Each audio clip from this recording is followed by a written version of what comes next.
Bab 021. Setelah merasa yakin hubungan anak dan menantunya baik-baik saja, Mama Soraya akhirnya kembali ke luar negeri di mana ia dan suaminya menetap saat ini. Bukannya tidak ingin berlama-lama berada di tanah air, hanya saja, Mama Soraya tidak bisa tenang meninggalkan putri bungsunya berlama-lama di sana. Mama Soraya takut bila nantinya Jenna melakukan hal aneh selama dia tidak bisa memantau pergerakan Jenna di sana. Kepulangan Mama Soraya lantas saja membuat Vano yang beberapa hari belakangan ini bersikap hangat pada Kayla kembali pada mode dingin. Vano yang tadinya juga kembali tidur di kamar bersama Kayla pun telah kembali tidur di ruangan kerjanya. Entah apa yang Vano pikirkan saat ini sehingga bersikap seperti itu. Kayla yang tidak ingin terlalu memikirkannya pun berusaha untuk mengabaikannya. Setelah kepulangan Mama Soraya ke keluarga negeri, hampir setiap hari Mama Soraya selalu menghubungi Kayla untuk mempertanyakan kabar menantunya itu. Selain daripada itu, niat terselubung Mama Soraya menghubungi Kayla tentu saja masih ingin memastikan hubungan Kayla dan Vano terjalin baik-baik saja. Maafkan Kayla ya Ma karena selalu berbohong setiap Mama bertanya kepada Kayla. Kata Kayla dalam hati, sejujurnya dia tak ingin bersikap seperti itu pada Mama Soraya. Tapi apa daya, Kayla tak kuasa untuk berkata jujur pada Mama Soraya dan akhirnya membuat wanita yang sudah sangat baik kepada dirinya itu menjadi bersedih. Karena tidak ingin lagi berbohong pada mertuanya, Kayla memutuskan untuk membahas hal tersebut dengan Vano. Dia ingin memastikan apa yang terjadi kepada Vano saat ini dan ingin mengetahui di mana letak kesalahannya. Bisa kita berbicara sebentar, Vano? Pinta Kayla saat Vano hendak keluar dari dalam kamar setelah selesai mengganti baju. Langkah kaki Vano seketika terhenti mendengar perkataan Kayla. Pria itu berbalik kemudian menatap wajah wanita itu dengan tatapan datar. Hal apa yang ingin kamu bicarakan kepadaku, Kayla? Tanya Vano. Banyak hal yang ingin aku bicarakan sama kamu, Vano. Dan salah satunya adalah perubahan sikap kamu saat ini kepadaku. Balas Kayla. Vano tak menunjukkan perubahan ekspresi wajah pada Kayla setelah mendengar perkataan Kayla. Dia hanya mengangguk mengiyakan perkataan Kayla kemudian mengajak wanita itu untuk duduk di atas sofa. Dengan tatapan mata lurus ke depan, Kayla kembali berbicara kepada Vano. Apa selama menjadi istri kamu, aku memiliki kesalahan kepada kamu, Vano? Tanya Kayla. Tidak ada. Kamu selalu baik kepadaku. Balas Vano. Kalau benar seperti itu, apakah kamu bisa menjelaskan kepadaku tentang alasan kamu bersikap dingin kepadaku selama beberapa waktu belakangan ini? Tanya Kayla. Kurasa hal tersebut tidak perlu kamu pertanyakan kepadaku, Kayla. Kamu tahu betul batasan di antara kita. Dan sejak awal pernikahan kita, sikapku memang seperti itu. Tegas Vano. Kayla terdiam sambil menatap wajah Vano intens. Tapi aku rasa tidak seperti itu. Beberapa bulan setelah kita menikah, sikap kamu berubah lebih ramah kepadaku. Kata Kayla. Dia ingin mengingatkan Vano jika hubungan mereka tidaklah sedingin itu. Jika kamu merasa demikian, berarti pada saat itu aku salah telah melakukannya. Sejak awal harusnya aku membatasi hubungan di antara kita. Harusnya aku juga sadar jika hubungan kita hanyalah sebatas pernikahan kontrak yang akan berakhir dalam waktu 2 bulan lagi. Kata Vano. Kayla terkesiap mendengarnya. Tidak menyangka jika perlakuan baik Vano kepadanya beberapa bulan yang lalu terjadi akibat pria itu hilaf melakukannya. Kayla berusaha untuk tegar dan tidak membawa perasaan apa yang baru saja Vano katakan. Jika ia terlalu memikirkan perkataan Vano dan sampai terbawa perasaan, bisa saja nantinya dia akan stres dan tidak semangat untuk bekerja. Padahal aku tidak mencintainya. Tapi kenapa rasanya sakit sekali setelah mendengar perkataannya jika dia hilaf melakukan hubungan badan denganku. Gumam Kayla dalam hati. Walau sudah bertekad untuk tidak terbawa hati dengan perkataan Vano, namun tetap saja sesekali Kayla kepikiran dengan hal tersebut. Dan semenjak percakapan tak mengenakan mereka itu, Kayla mulai menunjukkan perubahan sikap di dalam dirinya. Walau dia tetap menjalankan tugasnya sebagai istri dengan baik untuk melayani Vano, tapi Kayla tidak mengajak pria itu berbicara. Kayla juga tidak peduli jika Vano tidak memakan makanan yang dia buat. Seorang pelayan yang ditugaskan membantu pekerjaan Kayla di rumah tersebut pun dibuat heran dengan tingkah pasangan suami istri itu. Selain itu, dia juga merasa kasihan kepada Kayla karena sebentar lagi harus menjadi janda di usianya yang masih sangat muda. Bibi harus selalu ingat pesan dariku, apapun yang Bibi lihat dan Bibi dengar di rumah ini, jangan pernah sampai kepada siapapun termasuk kedua orang tuaku. Kata Vano mengingatkan kembali pada pelayan di rumahnya. Pelayan mengiyakan perkataan Vano. Dia tidak akan ikut campur dengan urusan Vano dan tidak akan memberitahukan apa yang dia lihat dan dia dengar pada kedua orang tua Vano.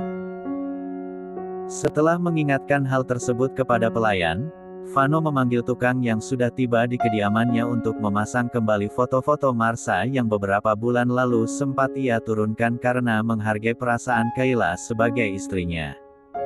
Kenapa fotonya dipasang lagi ya? Gumam Kayla dalam hati saat ia baru saja tiba di kediamannya dan Vano. Bukannya mempermasalahkan hal tersebut, hanya saja, Kayla merasa heran dengan tingkah Vano yang tidak teguh pada pendirian. Pertanyaan yang bersarang di kepala Kayla akhirnya terjawab saat ia tidak sengaja mendengar percakapan pelayan dengan Vano di dapur malam itu. Selama Marsha berada di rumah ini, Bibi harus jaga mulut dengan baik. Jangan sampai Bibi keceplosan jika aku sudah menikah dengan Kayla, kata Vano.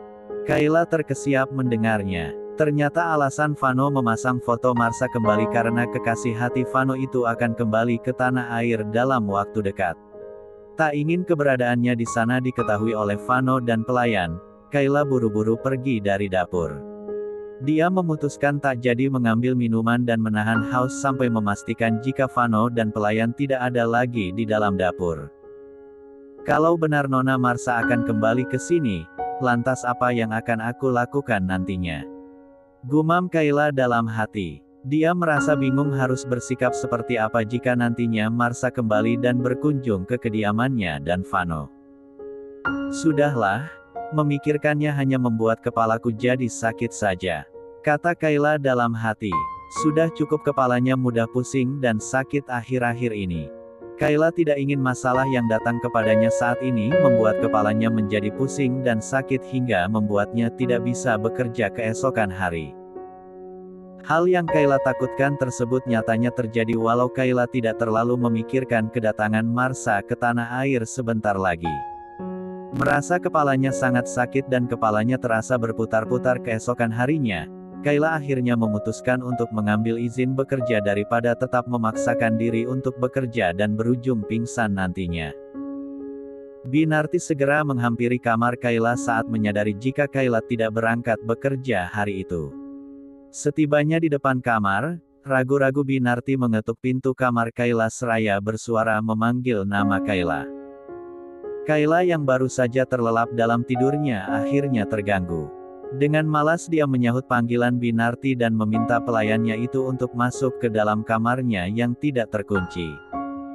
Maaf mengganggu, Nona. Saya hanya ingin bertanya, apa Nona tidak bekerja? Tanya Binarti sambil menatap bingung Kayla yang sedang berbaring di atas ranjang saat ini. Kayla tak langsung menjawab. Dia memilih merubah posisi dari berbaring menjadi duduk terlebih dahulu. Hari ini aku gak kerja, Bi. Kepalaku sakit sekali, kata Kayla. Nona sakit. Wajah Binarti seketika cemas. Selama bekerja dengan Kayla, baru kali ini dia mendengar Kayla mengeluh sakit. Kayla mengangguk pelan kemudian berkata, hanya sakit kepala biasa, Bi. Tidak perlu terlalu dikhawatirkan. Binarti tak lantas mengiyakannya begitu saja. Dia memastikan lebih dulu jika Kayla baik-baik saja kemudian baru pergi meninggalkan kamar Kayla. Apa sebaiknya aku hubungi Tuan Vano? Pikir Bibi. Dia takut jika sakit kepala Kayla bukan sakit kepala biasa dan perlu dibawa berobat ke rumah sakit. Tanpa berpikir lebih lama, Binarti langsung saja menghubungi nomor Vano dan mengabari keadaan Kayla saat ini. Jika dia benar sakit dan butuh obat, dia pasti akan minta tolong Bibi buat antarkan dia ke rumah sakit kok. Kata Vano. Binarti terkesiap. Tak menyangka jika Vano akan seacuh itu menjawab informasi darinya.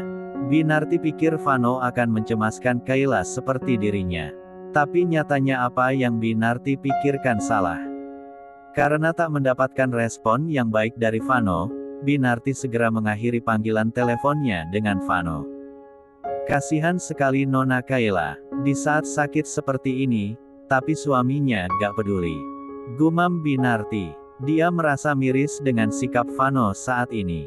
Semenjak Vano kembali dari negara Singapura, sikap pria itu kepada istrinya sangatlah acuh.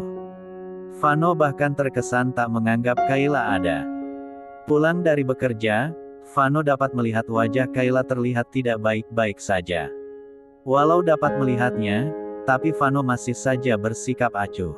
Dia mengambil pakaian gantinya di lemari kemudian keluar dari dalam kamar. Kayla hanya diam sambil memperhatikan gerak-gerik suaminya itu. Setelah tak melihat Vano lagi, Kayla pun membuang napas kasar di udara. Kenapa aku jadi sedih begini sih melihat sikap acuhnya kepadaku? Harusnya aku sadar jika dari awal sikap Vano kepadaku memang seharusnya seperti ini. Memangnya apa juga yang aku harapkan dari pria yang hanya berstatus sebagai suami kontrak untukku? Gumam Kayla dalam hati. Hingga waktu sudah berganti hari dan Kayla merasa tidak ada perubahan kesehatan pada tubuhnya, Kayla pun memutuskan untuk memeriksakan kondisi tubuhnya ke klinik. Sebelum pergi seorang diri memeriksakan kondisi kesehatannya, Kayla sempat menolak tawaran Binarti yang ingin ikut mengantarkannya ke klinik. Kenapa rasanya miris sekali? Binarti bahkan lebih peduli pada kesehatanku dibandingkan suamiku sendiri.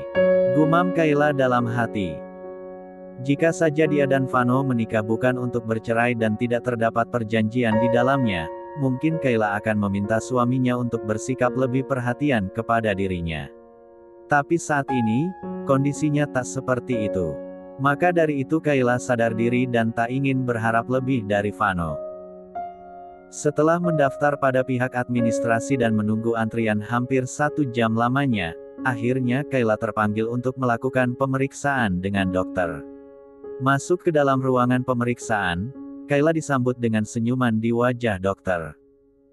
Selamat pagi Nona Kayla Anastasia, ada yang bisa saya bantu? Tanya dokter ramah. Kayla menjawab pertanyaan dokter tersebut. Dia menyebutkan beberapa keluhannya saat ini dari mulai sakit kepala, pusing dan baru tadi pagi merasakan sedikit mual. Dokter mendengarkan keluhan Kayla dengan wajah tersenyum. Kemudian dia meminta Kayla untuk berbaring di atas ranjang untuk melakukan beberapa pemeriksaan. Kapan terakhir Nona datang bulan? Tanya dokter. Kayla terdiam sambil berpikir. Setelah cukup lama berpikir, Kayla baru menyadari datang bulan terakhirnya terjadi pada 2 bulan yang lalu. Sebelum Vano berangkat ke Singapura. Dokter masih saja tersenyum mendengar jawaban Kayla. Setelah mendapatkan beberapa jawaban atas pertanyaan pada Kayla, dokter mulai mengambil kesimpulan. Dari yang saya prediksi saat ini, sepertinya saat ini Anda sedang hamil atau berbadan 2. Untuk memastikannya lebih lanjut, Anda bisa melakukan pengecekan menggunakan tes pack lebih dulu atau langsung melakukan pengecekan pada bidan atau dokter kandungan. Kayla tertegun mendengarnya. Hamil, ulang Kayla. Rasanya dia kurang percaya jika dirinya sedang hamil saat ini. Benar, Nona, balas dokter seraya tersenyum. Kayla tak dapat berkata-kata, hanya ekspresi wajahnya yang dapat menggambarkan isi hatinya saat ini. Dokter yang melihat ekspresi wajah Kayla memilih tidak bertanya lebih jauh karena menurutnya itu bukanlah urusannya dan bukan bagian dari pekerjaannya untuk mengetahui isi hati orang lain. Dokter hanya memberikan saran dan beberapa masukan untuk kesehatan Kayla. Setelah melakukan pengobatan dengan dokter dan mendapatkan hasil yang tak terduga, Kayla langsung saja membeli 2 buah alat tes kehamilan di apotek.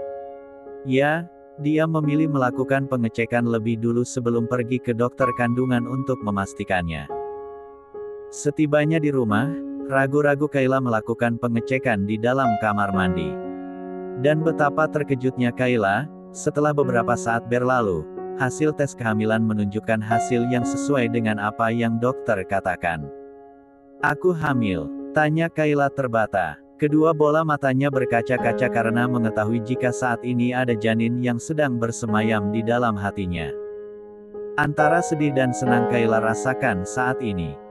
Dia sedih karena kehadiran janin di rahimnya terjadi di saat hubungan pernikahannya dan Vano akan berakhir. Namun dia senang karena hidupnya saat ini tidaklah sendiri karena ada janin yang akan tumbuh dan berkembang di dalam rahimnya. Tidak ingin informasi kehamilannya sampai ke telinga Vano, Kayla menyembunyikan keadaannya saat ini dari siapapun. Dia bahkan tidak ingin jujur pada Binarti jika dia ingin melakukan pengecekan lebih lanjut tentang kondisi janinnya di rumah sakit pada sore harinya. Kayla pergi ke rumah sakit sendiri dan melakukan pengecekan dengan dokter sendiri. "Selamat Nona Kayla, Anda benar sedang mengandung saat ini dan usia kandungan Anda sudah berjalan 8 minggu," kata dokter. Kayla tak dapat berkata-kata. Hanya air mata yang mengalir di kedua pipinya menggambarkan perasaan sedih dan bahagia yang ia rasakan saat ini. "Kamu benar sudah ada di sini, Nak," gumam Kayla sambil melakukan pergerakan dengan mengusap perut yang berisi teman hidupnya saat ini. "Terima kasih sudah hadir di rahim Mama, Nak. Mama bahagia karena setelah pernikahan Mama dan Papa kamu berakhir nantinya, Mama gak akan merasa sendiri karena ada kamu di sini," gumam Kayla dalam hati. Setelah melakukan pemeriksaan dengan dokter dan menebus obat dan vitamin di bagian farmasi, Kayla memutuskan untuk tidak langsung pulang ke kediamannya dan Vano. Dia memilih pergi ke pemakaman di mana kedua orang tuanya dimakamkan. Setibanya di depan makam ibu dan ayahnya, Kayla tak kuasa menahan tangis. Dia menumpahkan segala kesedihannya di sana kemudian memberitahukan kabar bahagia pada ibu dan ayahnya. "Ibu, Ayah, sekarang Kayla gak sendiri lagi di dunia ini. Saat ini, Kayla udah memiliki teman yang akan menemani Kayla melewati setiap perjalanan hidup ini," kata Kayla sambil menangis. Tak lama setelah menjeda perkataannya, Kayla kemudian melanjutkan perkataannya kembali. Saat ini, Kayla sedang mengandung cucu ibu dan ayah. Kayla bahagia sekali karena kehadiran janin di rahim Kayla saat ini membuat Kayla tak merasa sendiri lagi. Nanti, setelah Kayla berpisah dengan Vano, Kayla akan membawa janin Kayla pergi jauh dari kota ini. Kayla akan mengajaknya hidup di kampung halaman ibu yang jauh lebih tenang dari kota ini, kata Kayla. Walau tidak ada sahutan atau jawaban dari kedua orang tuanya karena mereka telah tenang di keabadian saat ini, namun Kayla tetap saja bercerita.